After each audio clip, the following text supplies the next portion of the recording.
This week, Bloomberg reported that a secret division of the Chinese military has used tiny computer chips to compromise the motherboards of major U.S. tech companies, including Apple and Amazon. And Aaron, I should point out that both Apple and Amazon have denied this report. This is one of those interesting things that could possibly get interesting in an ugly way.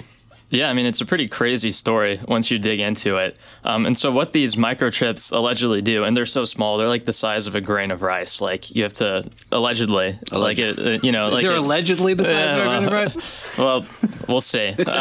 But I mean, what they allegedly do is spy, but also allow for like changing the operating system on the computers that they're attached to, which opens the door for potential software attacks. And so if you think about this going on and these, you know, these tiny microchips being placed in some of the largest like motherboard suppliers that go all over the world, yeah, I mean, some of that stuff could be widespread already in a lot of our computers and servers.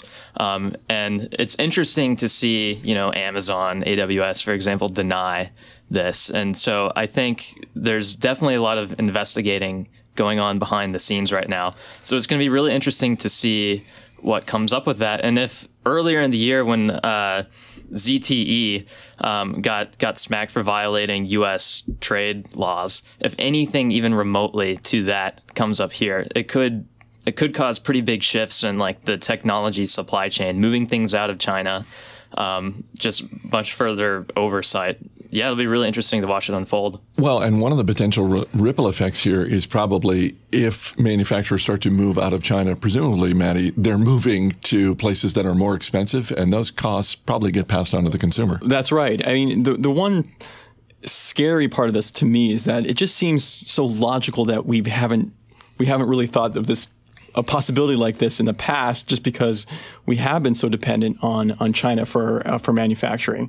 And so, yeah, taking it out of China, of course, is a possibility from this. But man, the margins that companies like Apple have been enjoying for decades could be a lot tighter.